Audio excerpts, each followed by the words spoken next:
Hello दोस्तों, आप सभी का स्वागत है आपके चैनल बिहार एजुकेशन पर।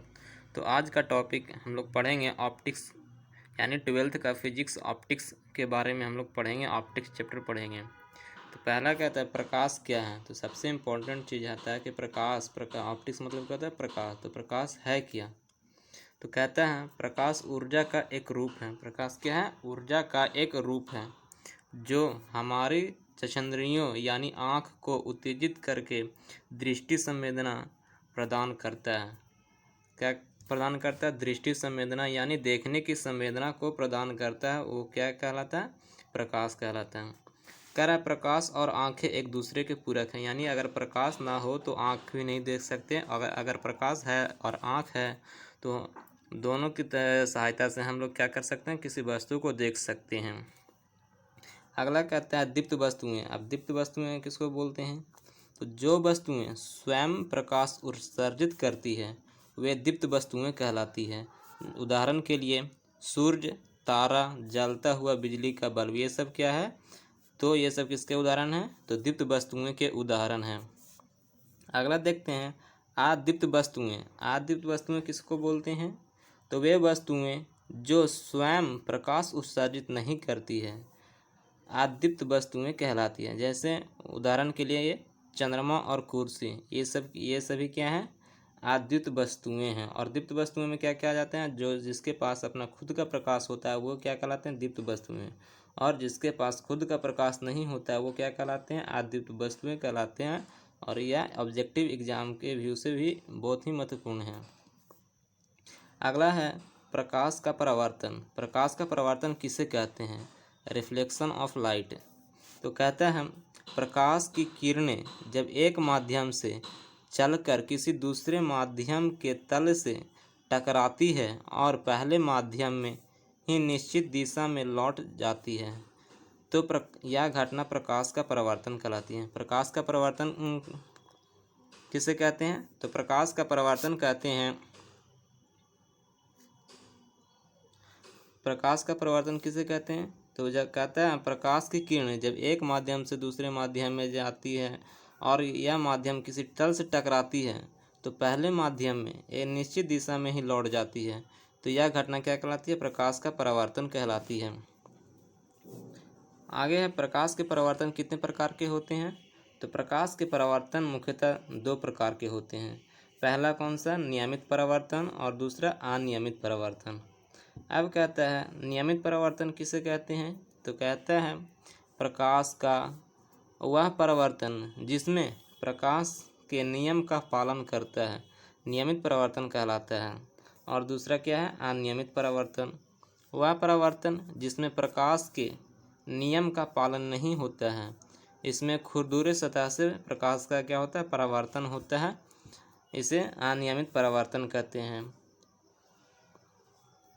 चित्र के माध्यम से हम लोग समझते हैं ये एक क्या है? समतल सतह है। ये क्या है? समतल सतह है। और ये एक आपतित किरण आ रही है और समतल सतह से टकराकर ये किरण परावर्तित हो रही है। तो ये क्या है? एक नियमित परावर्तन यानी प्रकाश के नियम का फॉलो कर रहा है यानी पालन कर रहा है। जबकि ये दूसरे फिगर में देखते हैं ये अनियमित परावर्तन। ये किस है? खुरदुरी सतह है, ऊपर नीचे सतह है। इधर से आ रही है किरण और इधर कभी इधर कभी इधर कभी इधर किरणें टकराकर वापस लौट रही है। तो ये प्रकाश के नियम का पालन नहीं कर रही है तो ये क्या कहलाती है? आप नियमित परिवर्तन ये इसको बोलेंगे। अगला है प्रकाश के परावर्तन के नियम। अब प्रकाश के परावर्तन किसको बोलेंगे? तो प्रकाश के परावर्तन के कितने नियम हैं? तो प्रकाश के परावर्तन के दो नियम हैं और यह 2 नंबर एग्जाम में पूछा भी जाता है कि प्रकाश के परावर्तन के नियम को लिखें। तो पहला नियम कौन सा है? तो आपतित किरण, परावर्तित किरण तथा परावर्तक तल के आपतन बिंदु पर खींचा गया अभिलंब तीनों एक ही समतल में होते हैं। ये पहला नियम है। दूसरा नियम क्या कहता है? आपतन कोण और परावर्तन कोण परस्पर क्या होते हैं? बराबर होते हैं। ये प्रकाश के परावर्तन के नियम हैं। अगला है प्रतिबिंब। अगला टॉपिक क्या है? प्रतिबिंब है। तो प्रतिबिंब किसको बोलेंगे? तो वस्तु के किसी बिंदु से आ रही प्रकाश की किरणें परावर्तन अथवा अपवर्तन के पश्चात जिस बिंदु पर मिलती है या जिस बिंदु से आती हुई प्रतीत होती है उसे उस बिंदु का प्रकाशीय प्रतिबिंब कहते हैं।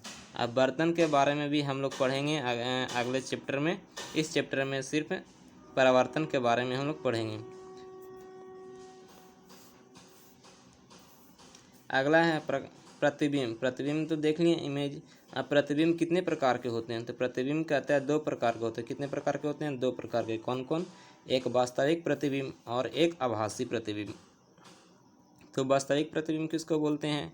जब किसी वस्तु से आने वाली प्रकाश की किरणें परावर्तन अथवा अपवर्तन के पश्चात वास्तव में किसी बिंदु पर मिल जाती है तो इस प्रकार बने प्रतिबिंब को वास्तविक प्रतिबिंब कहते हैं। जैसे वास्तविक प्रतिबिंब सदैव वस्तु के सापेक्ष क्या बनता है? उल्टा बनता है। वास्तविक प्रतिबिंब हमेशा क्या बनेगा? उल्टा बनेगा। और इसका मुख्य पॉइंट और क्या है? इसे पर्दे पर प्राप्त किया जा सकता है, यानी पर्दे पर हम वास्तविक प्रतिबिंब को क्या कर सकते हैं? प्राप्त कर सकते हैं। दूसरा प्रतिबिंब कौन सा है? आभासी प्रतिबिंब, वर्चुअल इमेज इसको बोलते हैं। कहते हैं जब किसी वस्तु से आने वाली प्रकाश की किरणें परावर्तन अथवा अपवर्तन के पश्चात किसी दूसरे बिंदु से अपसृत होती हुई प्रतीत होती है, यानी वास्तव में कटती नहीं है, वास्तव में मिलती नहीं है, वह आती हुई प्रतीत होती है। इस प्रकार बने प्रतिबिंब को आभासी प्रतिबिंब कहते हैं। इसका मुख्य पॉइंट क्या है आभासी प्रतिबिंब का? तो आभासी प्रतिबिंब सदैव क्या बनता है? सीधा बनता है। आभासी प्रतिबिंब क्या बनता है? सीधा बनता है। और दूसरा मुख्य पॉइंट इसका क्या है?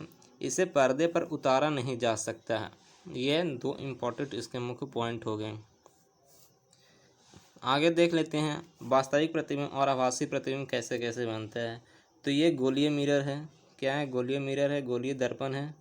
ये इसका ध्रुव हो गया और ये किरण आ रही है। ये किरण क्या कर रही है? आ रही है अनंत बिंदु से और ये टकराकर इधर की ओर वापस लौट गई। और एक ये किरण सेंटर से और फोकस होती हुई जा रही है और एक ये किरण सेंटर और फोकस होती हुई जा रही है और वह इसी पथ पर लौट जा रही है। तो ये यहाँ पे वास्तविक प्रतिबिंब बन रहा है और ये इसमें आभासी प्रतिबिंब बन रहा है।